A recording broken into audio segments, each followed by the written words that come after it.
Welcome everyone to today's seminar, our entrepreneurship series, Entrepreneurship to Astropreneurs. And with that, my name is Perry Lamb, and I'm your moderator and one of the speakers for today's session. We're privileged here to have two guests coming with us. Firstly, Joseph Jung, who's right next to me here, and also Christopher Altman, who'll be beamed in from the Philippines. Given that, what I'd like to do now is welcome Joey to share with us his views, his tips in terms of entrepreneurship to entrepreneurship. I want to start with Joseph Jung. Kind of entrepreneurship and also, you know, how to succeed in what you're trying to do. Okay. And one of the, I want to share a few of my secrets. One of the few secrets is that you need to find something that you really love doing. Okay. Because once you really find that, then you are always learning. You learn, you know, 10 times faster. You want to always try to read up on that. And nobody needs to tell you, oh, you have an assignment today, or you have to do this today. You're automatically doing it because you love doing that even on your spare time. Okay. So you need to find that. And I'll share with you a strategy on how to do that. You know, many people kind of don't think about this and don't do this step. This is an extremely important step because you don't want to wind up, you know, middle-aged and just taking the first job that you had and then realizing, oh, I really don't like what I'm doing. And then realizing that half of your career has passed and you're doing something that you really, really don't care for. Okay, so I want you to take a look at some of these. And of course, the space industry is in there as well. But, you know, if you get yourself involved in some of these very fast growing industries, you're going to have many, many more opportunities. So these are some of the industries that I invest in.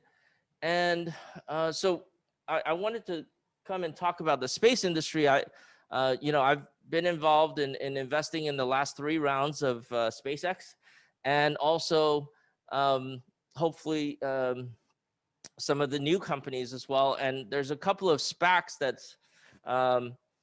that's been just rocketing up the space that's also space related. Right now, the space industry is a $360 billion industry. Now, you see all of those dots? Those are all the satellites up in space. Now, they've been launched over the last 25, 30 years. Wow. And now it's getting a little cluttered. Okay, so there's a lot that needs to be done. And a few of the things that needs to be done is, well, once you have a lot of old rockets up there, you have a lot of rockets that are out of orbit, so you need to pull them back into orbit.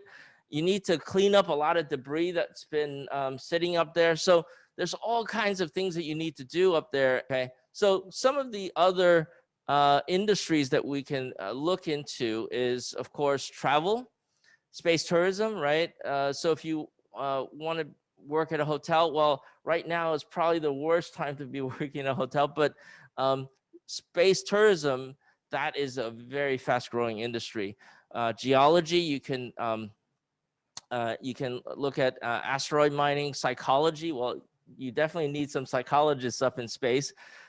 Even farming and botany, space farming is one of the most interesting, and, you know, applying what we've learned on Earth in terms of vertical farming up in space and up in the moon colony as well as the Mars colony.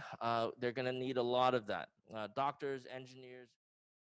I had the opportunity to train at NASA and with the commercial spaceflight organization, the Association of Spaceflight Professionals, as a commercial astronaut for upcoming suborbital and orbital space flights.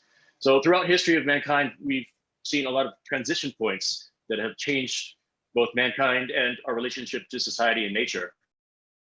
So we're now a little bit over 50 years since Apollo mission, Apollo 11, when Neil Armstrong and Buzz Aldrin landed on the moon.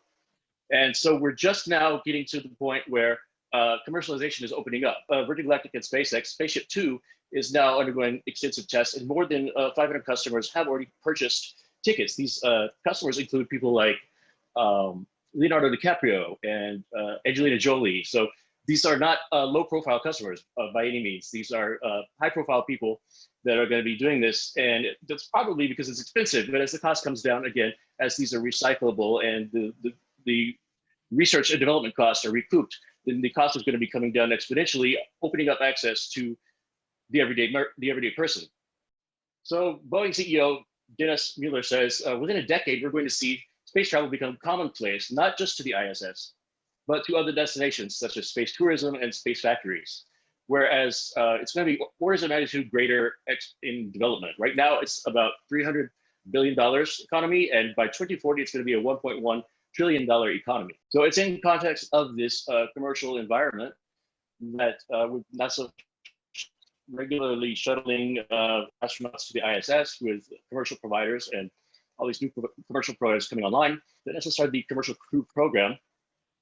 And so we've got some Association of Spaceflight Professionals was started by some highly qualified astronaut candidates and some current and former NASA astronauts and astronaut trainers who they put together the organization to conduct research for organizations and to fill the commercial crew component of the manned spaceflight missions. This is some of the training that they've done. And so I was selected for this after doing some training at NASA in NASA JSC, Johnson Space Center in Houston. And in 2011, we went through this program itself. We had four candidates, and we went through sea and wilderness survival, analog scuba training, hypoxia awareness training, high centrifuge mission simulation, aviation training, SMS, space motion sickness adaptation training, zero G gravity flights, and emergency egress flights. So these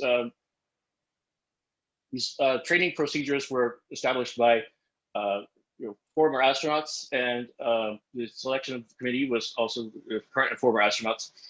And so they're looking for scientists who are well established in their field, to provide a structured training program for them to have, if they have looking for people with a broad range of technical skills who have aviation experience, which provides procedural discipline.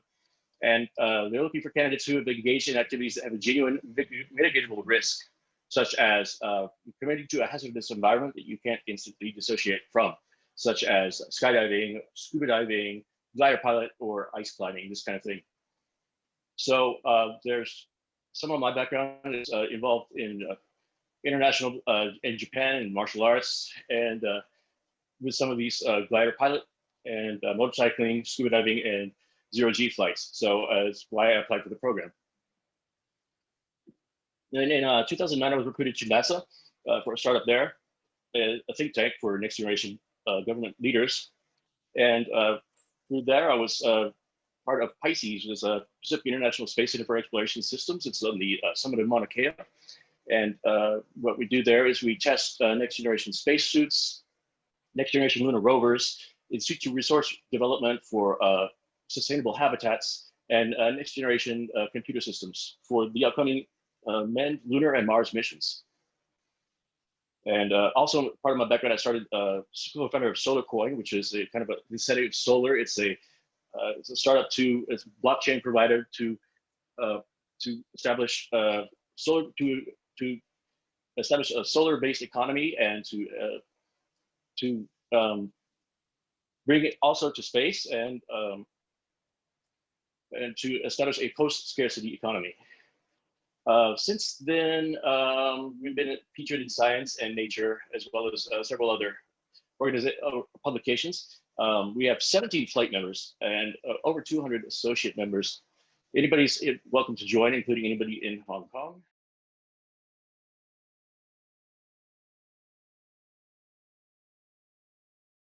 Some of the technologies that I've been involved with through scientific research involve, for space-based, involve quantum communications, which utilizes quantum superposition and entanglement to generate secure communications.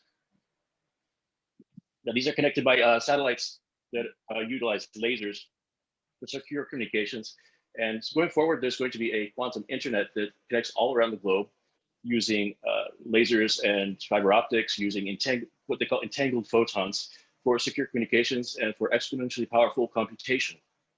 So quantum computing is another example of a computing paradigm uses entanglement and superposition, mostly entanglement to generate exponential computing power that's as different from a regular classical computer as a light bulb is from a laser.